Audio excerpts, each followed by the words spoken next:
So if you're just joining right now, we're talking about money because it is asinine how like people don't understand this. So basically, we're watching Philip DeFranco and we're noticing here that this thing came up. Right? Okay. There 13.1 trillion dollars are in the hands of assets of literally less than 3,000 people. So he went on this math tangent, which effectively showed that if I divided the wealth of the people, of those people across 70 million Americans, that's literally being kind about like the poverty situations of 1/3 of Americans. Like I'm being a quarter of Americans. I'm being kind here. And I found out that the difference in spending power, which was the point I was trying to make before I went on that tangent, which I'm about to get back to it, the difference between spending power is so large that if I let them keep $1 billion and seize the rest, the difference in how much would be split between people is only 40,000. That means that money, that $1 billion to them is equal to 40,000 to us. So therefore, if I want to do this on a social scale, not a literal economic scale, because we know I'm not stupid enough to say, oh, this math is like direct and equal and linear. Like, I'm not dumb.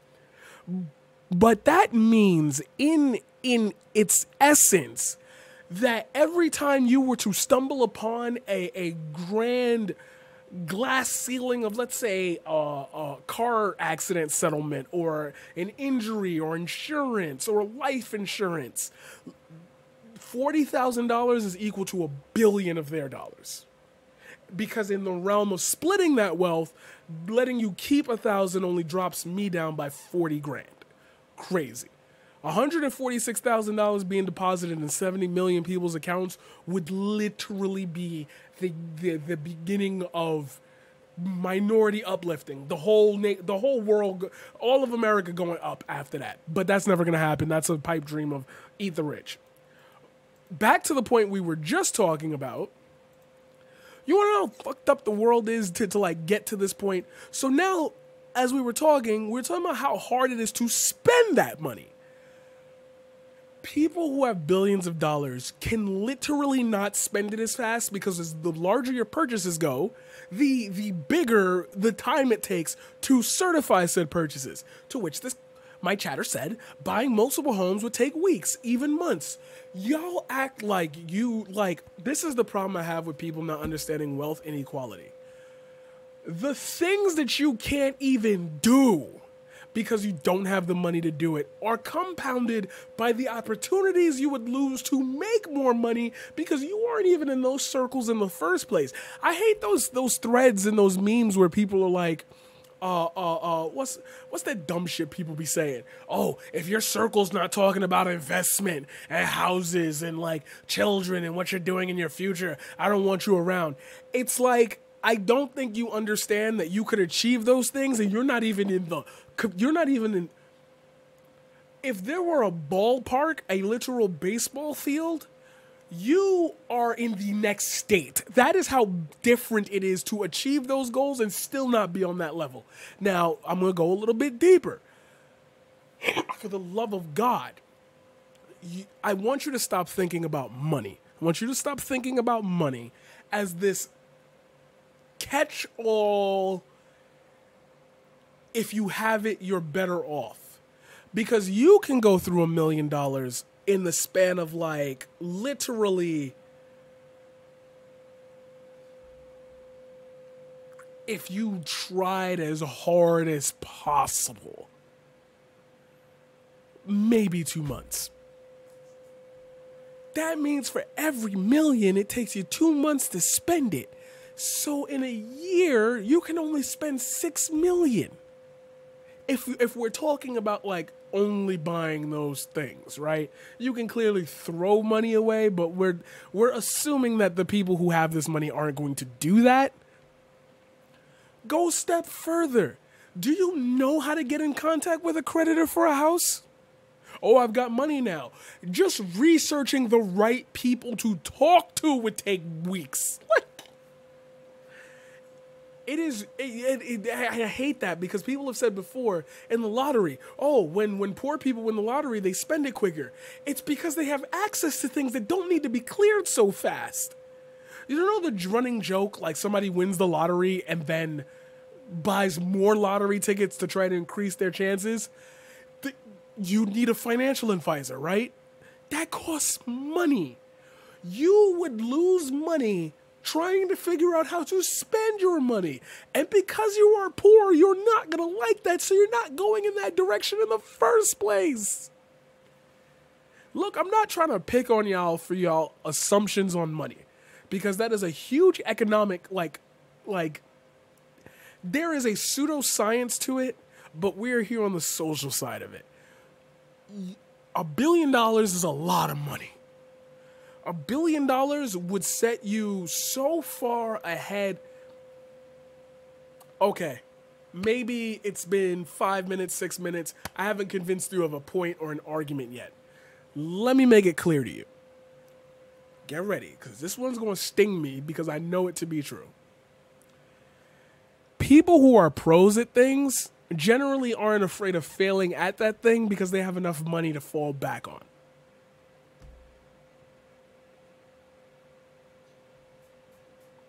How on earth are you going to practice, do, act, or say anything, live any way you want, if you don't have the money to be able to try it? And that doesn't make sense to you? Ladies and gentlemen, how many of you would be hockey players right now if your parents had enough money to send you to camp? How many of you people would be table tennis stars? Like, no, tell you what, fuck it, let's get personal. Table tennis. Y'all know me. Y'all see me on the VR. I played it on Twitch. I'm going to go back to that, I promise you. Y'all see me on the VR. Y'all see me, the videos I've shown you. You've seen everything, right?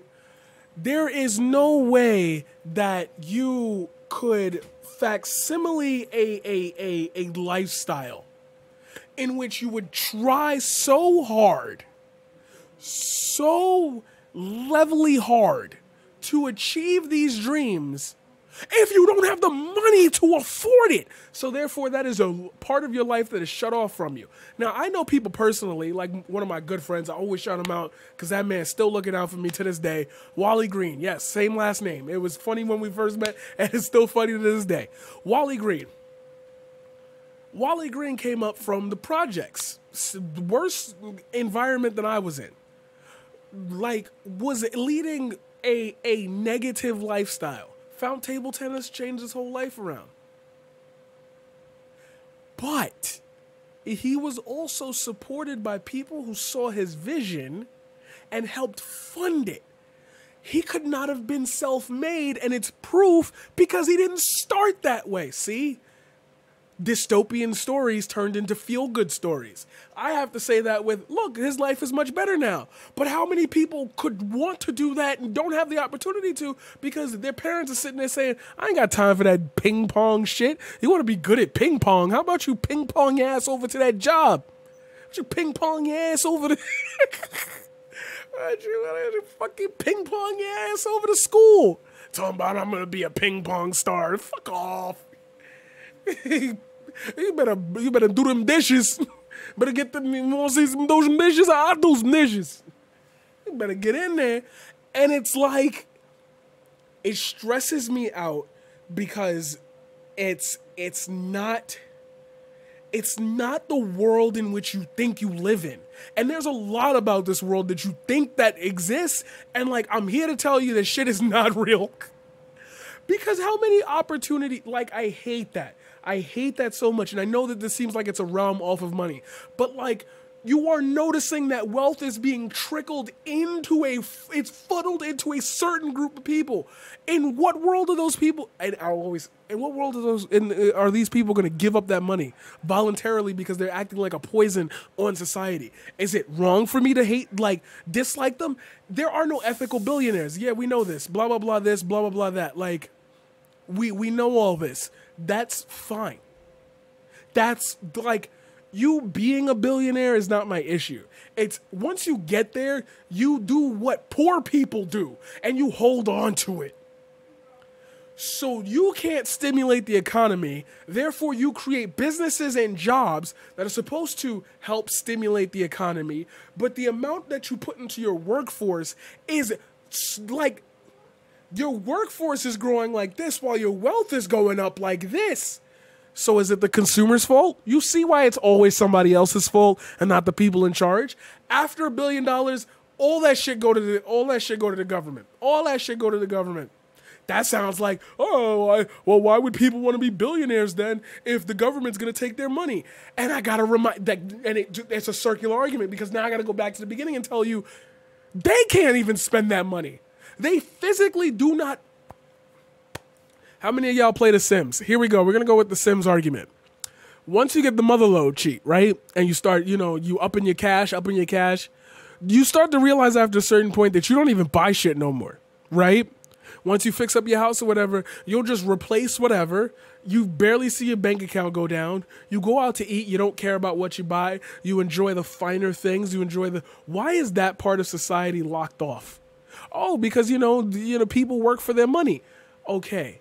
But if you keep, it's like, I want to not say it so simply. But it's going to have to be simple, because a lot of people in my YouTube comments like to comment dumb shit. So now this is going towards you, because I can see you typing. I see you click-clacking I see you click-clacking. I don't like that. If it is the case that I am completely wrong about everything, then even picture this. You pay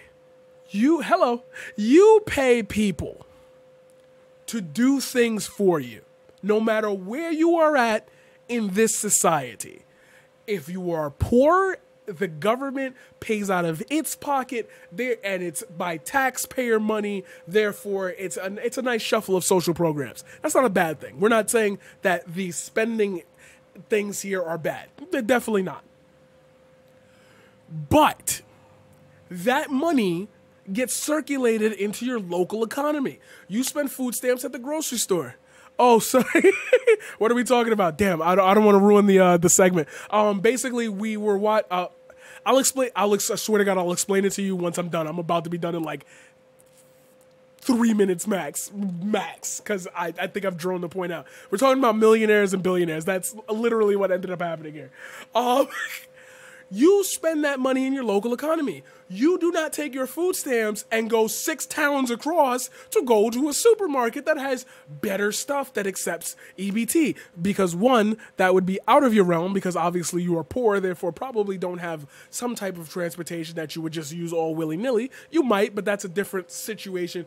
People can get cars, etc. We know. We're talking the general approach to this. We're not talking about specific cases, because there's always a specific case somewhere that dilutes this. There's a specific case literally sitting right outside right now.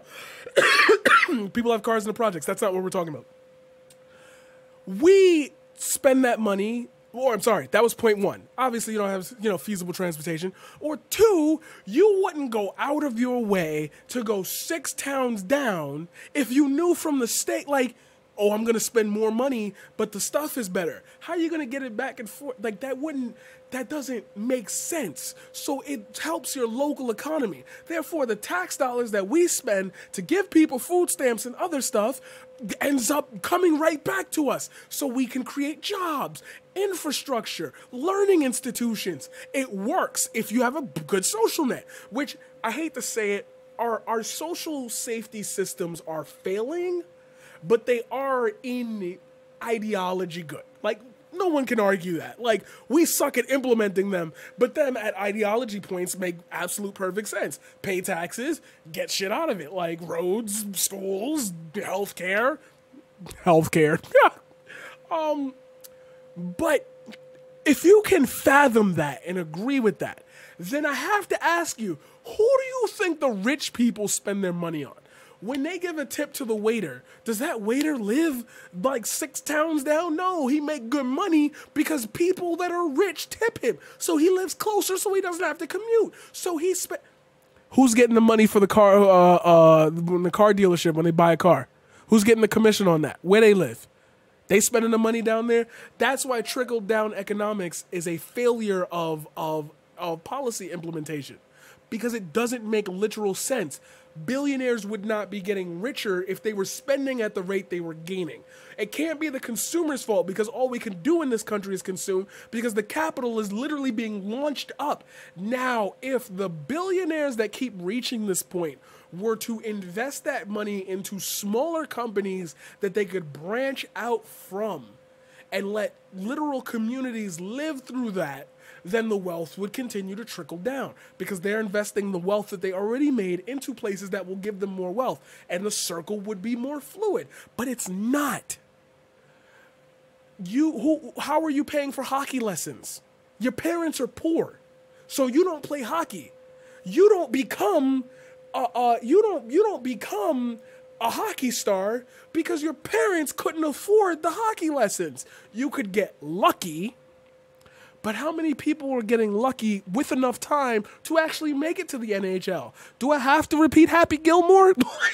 like that was a thing. He was literally scraping by, wanting to be a hockey star, and he fell into golf. Is that not wrong? Was that not the movie? And didn't he still need money after that to pay for his grandma's house, which ended up becoming more and more intense, so he had to keep trying harder and harder to end up... Remember, he didn't have enough money to buy the house because of what Shooter McGavin did, but because all of a sudden there was an auction and it raised, you don't have the capital to move like that. So here we are having people beg for GoFundMes for $60,000 cancer surgery when I just showed you that I could divide all the wealth of the top 3,000 people in this country, and it would pay for universal health care for everyone. And those same billionaires that I just ripped the money from would still have all their businesses intact, and we would just funnel the money right back into them. You telling me with your stimmy check you ain't buying nothing off Amazon? I understand. There is no ethical consumption under capitalism. I hate people who are just like, oh, well, if you don't like Jeff Bezos, then don't. Like, it's impossible to not run through like Amazon. Like, go get your shit on Amazon. You got some, like, go get your dress, girl. Go look good. I ain't hating it. Like, come on. If you find it cheaper somewhere else, do it. Anyway, back to the point. So the takeaway that I want you to have from this is that I think you need to stop thinking about money as a zero-sum game. Because the more the wealth that gets trickled upwards, yes, we're going to say trickled upwards, into these billionaires, which is why their growth just grew almost exponentially, is due to the fact that either they're not spending it fast enough, or there's not enough money circulating in the economy today to give anyone the opportunity at a better life. I hate these people who sit there and say, just get a better job, just get a better this, just get a better that. The money is actually at this point, and I think it's fair to say, physically not there. The opportunity is not there for everyone. We're talking neurodivergent people. We're talking mentally, people with mental illnesses. We're talking about, I don't want to say disabled people. I know there's like a better word for that, but I'm going to go with disabled people. Like, there are so many roadblocks to wealth that you need to be able-bodied and look well.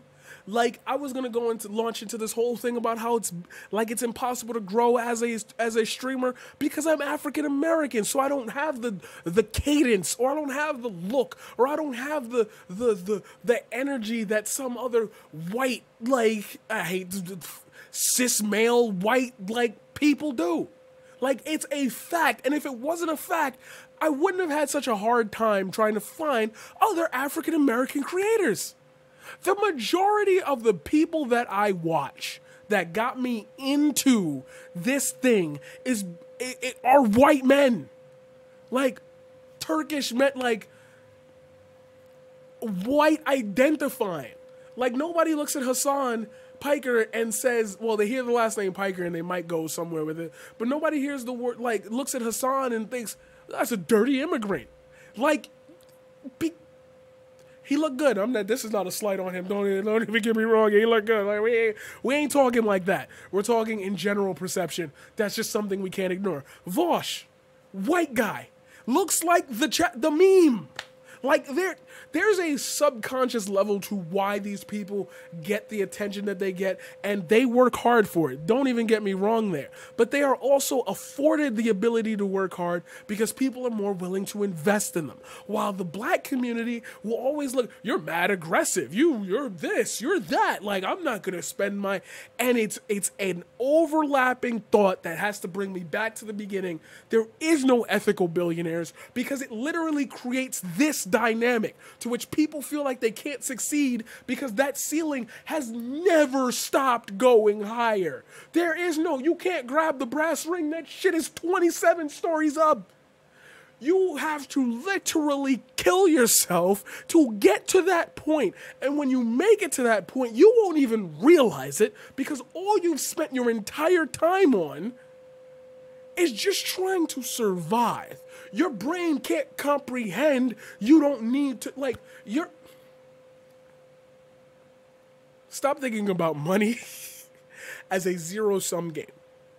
This was supposed to be a literal, like, 5-minute piece that turned into a 20-minute piece. Stop thinking about money as a zero-sum identity that you can somehow become a millionaire, you can somehow become a billionaire. One of those billionaires has to give it up because as long as they keep a stranglehold on it, let's say, so we can wrap this up. Let's say you are one of those people who say, well, it's not liquid assets, it's stocks and stuff. Yes. So even you can admit that the value of their money is literally a fluctuating pattern that is not tangible. So why are they the captains of industry that get to control certain facets of your life? You got an Alexa in your house? You on Twitch? Amazon owns Twitch. How you gonna make a move that big? Would you want to make a move that big? Maybe if you had that money, you'd invested in the community you grew up in. Maybe, like, I don't know. Maybe you would invest it in the schools that you went to because you know that you weren't afforded certain opportunities, so you want to give those opportunities to the next generation. Wait a minute. Hold on. Wait a minute. Let me check my notes here.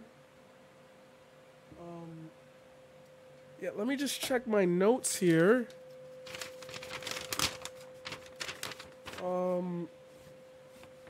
Oh, they aren't doing that! So far be it from me to say that there is something completely wrong with our system and the fact that billionaires continue to grow their wealth while people continue to lose wealth due to factors outside of their own. But I'm just an idiot, right? I guess. Who knows?